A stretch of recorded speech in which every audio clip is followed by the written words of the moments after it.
You are looking at Julian's pronunciation guide, where we look at how to pronounce better some of the most mispronounced words in the world, like this other curious word. But how do you say what you're looking for today?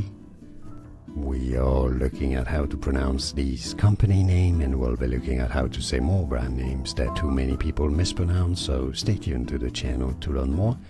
For reference, in German it's said as Schneider. That's why in English it's normally pronounced, it's said as Schneider, or in American English, Schneider Electric. Schneider Electric. It's easy. And now you know. More videos for you here to learn more. I'll see you there. Thanks for watching.